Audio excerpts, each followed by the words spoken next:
a Apóstol Juan de Éfeso en el año 96 a la cabeza, pero no solamente está Juan a la cabeza, sino que tenemos a la cabeza de la iglesia cristiana, que es Ignacio de Antioquía, en el año 69 al 107, otros lo ponen a morir en el año 110, y tendríamos otra cabeza abajo, que es Clemente de Roma, quien muere en el año 96, y otro dice que muere en el año 100, independientemente. Yo quiero que ustedes vean esto. Luego tendríamos al sucesor de Juan, que se llama Policarpo de Esmirna, obispo desde el año 95 hasta el 155. O sea, este tipo, según la tradición, gobernó 60 años. 60 años. Ok, ¿quiénes serían estos tres, digamos que obispos que vemos aquí?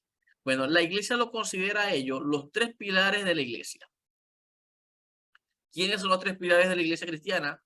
Clemente de Roma, Ignacio de Antioquía y Policarpo de Esmirna. Ok, la cabeza ahorita está inclinada, o la balanza está inclinada hacia la comunidad de Antioquía, pero ya Ignacio va a morir, lo van a matar en Roma, ojo con esto.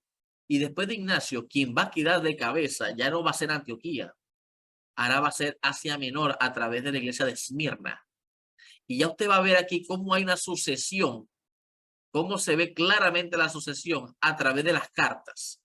Porque en la cabeza, como yo coloco aquí esta estrellita para simbolizar la cabeza, se llama Antioquía. Pero Antioquía ya se va a quedar sin liderazgo, porque su gran líder, que gobernó desde el 69 hasta el año 107 o 110, Ignacio de Antioquía, ya va a morir. Ya murió el apóstol Juan, y ya Clemente de Roma también va a morir. El único apóstol, o obispo, mejor dicho, disculpen, obispo que queda a la cabeza se va a llamar Policarpo de Esmirna. Por eso que Policarpo es importante entenderlo. Entonces, ¿qué tenemos para comienzo del siglo II?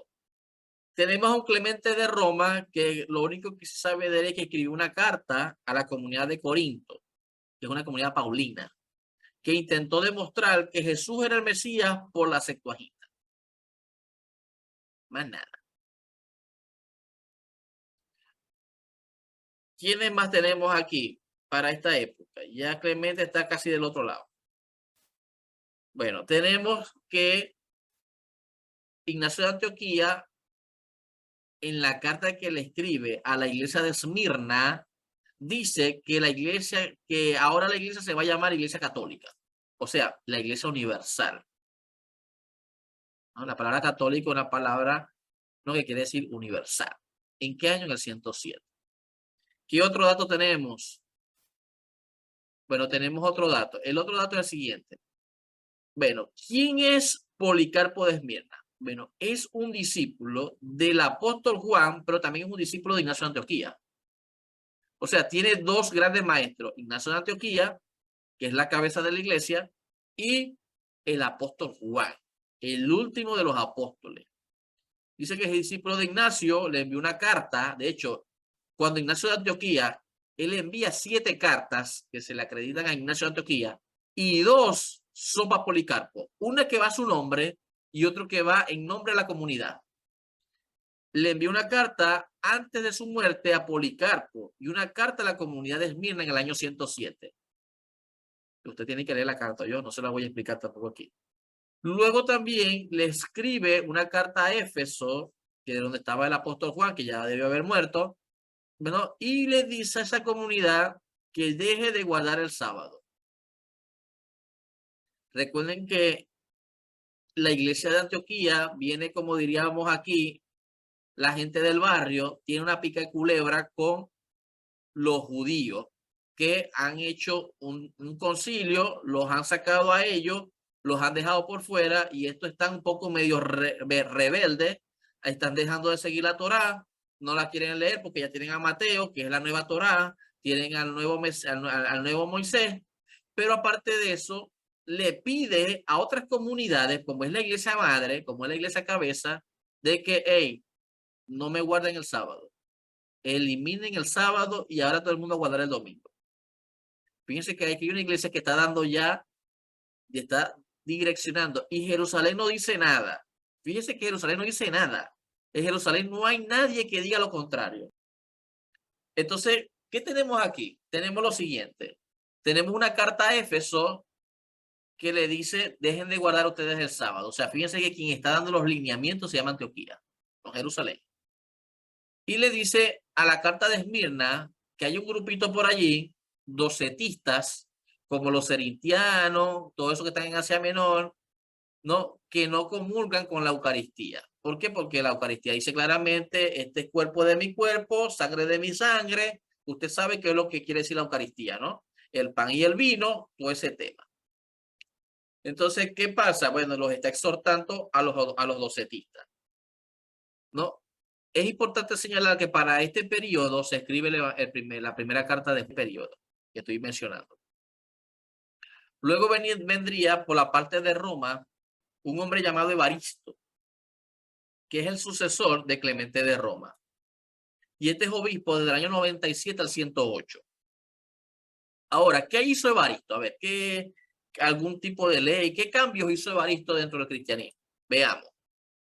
Bueno, dice que el único cambio que dice es que, bueno, o lo que podemos saber de Evaristo es que su padre era judío de Belén, o sea que aquí tenemos un judío, igual que Clemente de Roma, y que llamó a la iglesia, ahora no se va a llamar Iglesia Católica, sino que se va a llamar ahora Santa Iglesia Católica, o sea, le agregó el santo, ¿no? Y esa es una manera de diferenciarse con las comunidades que no eran católicas, los llamados herejes, ¿no? Y una de las cosas también que hace Evaristo es combatir con los docetistas. Fíjense que Evaristo combate con los docetistas para la misma época que Ignacio de Antioquía en la carta de Esmirna combate con los docetistas, o sea que son muy contemporáneos, que es cuando sale también la carta de Primera de Juan.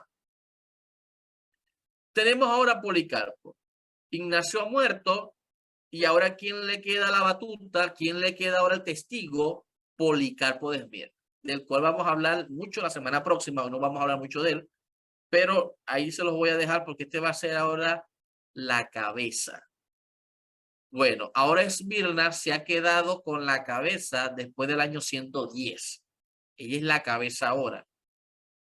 Y Policarpo de Esmirna escribe una carta a la comunidad de Filipenses. Fíjense que ya ahora es Esmirna quien está escribiendo cartas. Ya no es Ignacio de Antioquía, ya no es Antioquía, ya no es Jerusalén que envía cartas a la sinagoga. No, ahora es Esmirna la que está enviando cartas a todo el mundo.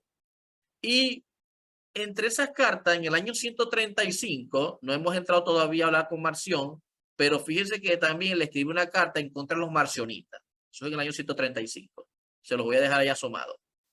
Pero Esmirna tenía algo, que en relación a la fiesta del Pesaj, ¿no? O la fiesta de la Pascua, todavía se seguía celebrando según el calendario judío, el 14 de Nisan. Ellos allí en esa parte seguían siendo fieles a celebrar la Pascua según el judaísmo y como lo celebró Jesús. ¿No? Algunos académicos, y yo me meto en ese grupo de los que creemos, que de Policarpo de Esmirna podría ser el autor de las cartas pastorales. Yo soy de lo que considero de que Policarpo de Esmirna es el autor de las cartas pastorales, Primera de Timoteo, Segunda de Timoteo y Tito. ¿Por qué? Porque esas son cartas que realmente lo que están enfocando es el orden de la iglesia. La iglesia todavía no estaba ordenada.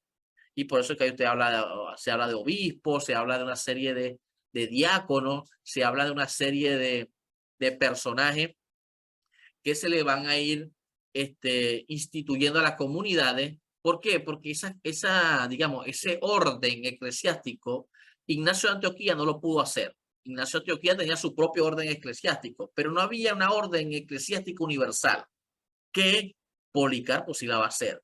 Y de hecho, Primera de Timoteo, Segunda de Timoteo son cartas o epístolas pastorales que se escribieron de manera universal y no locales. Pero ahí no me voy a meter. Ese va a ser un tema que podría tocar en otro momento.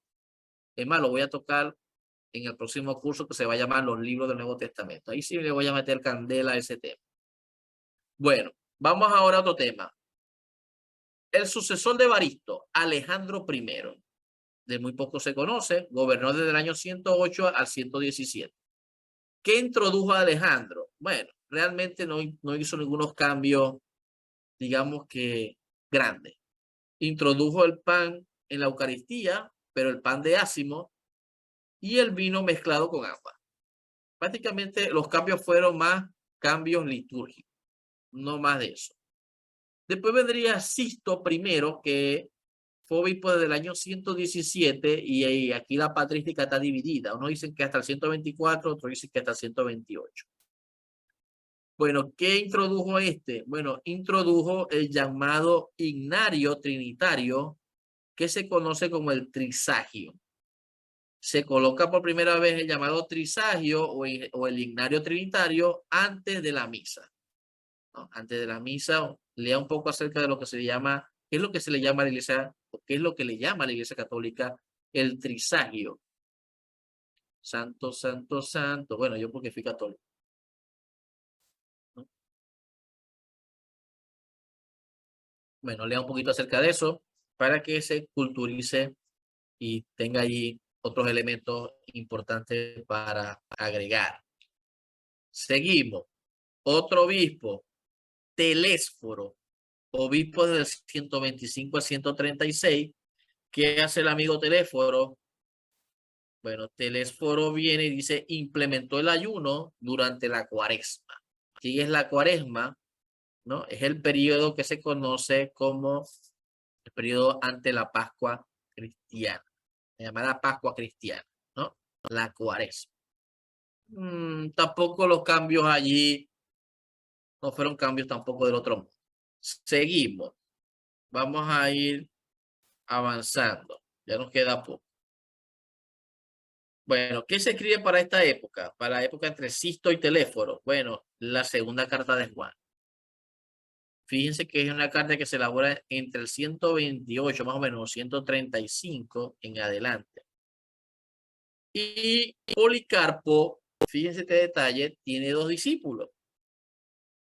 Tiene a Justino Mártir, que es un hombre que nació en Samaria, samaritano, pero que luego se hace apologista. En el año estudió apología, retórica, el tipo estudió todo lo que es la parte de filosofía griega. Y en el año 132, en la zona de Éfeso, conoció un ancianito por allí y el ancianito le predicó y se convirtió al cristianismo. Y en el año 150 hizo una escuela ecuménica en Roma.